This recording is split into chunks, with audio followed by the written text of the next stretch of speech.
So Chuck Schumer, the Senate minority leader who's leading this filibuster fight, let's flash back all the way back to 2013. I know we have to go back a really long ways. It's all 5 years ago.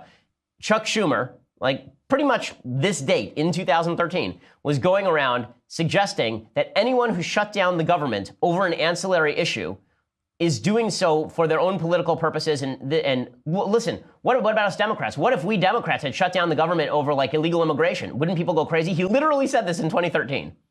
Persuaded my caucus to say I'm going to shut the government down. I'm going to not pay our bills unless I get my way. It's a politics of idiocy, of confrontation, of paralysis. Idiocy, confrontation, and paralysis. He actually did spell out in another one of these interviews, he actually did spell out, he said, listen, I could have shut down the government over immigration reform, but I'd never do that. Now it's 2018. Fast forward to 2018, and here we are. It's just, it is an amazing, amazing thing. So who's going to get blamed for this, right? How is the political fallout going to play? Here's the truth.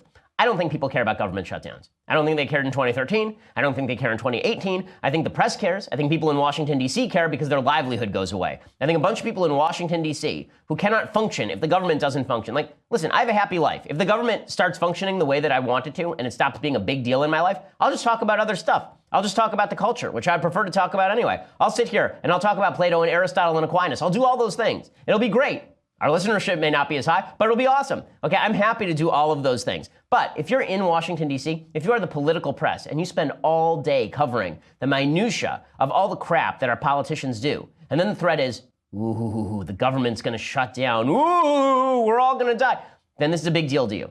Is this a deal? Is it a big deal to some guy in Idaho? Is it a big deal to you? Okay, here's the reality. Like 90% of all government function continues during a government shutdown. You're still going to get your Social Security checks. Nothing actually stops. Nothing actually stops. The military continues to function, right? If a government shutdown continues entirely, then at some point the Congress can shift funding around that's already available.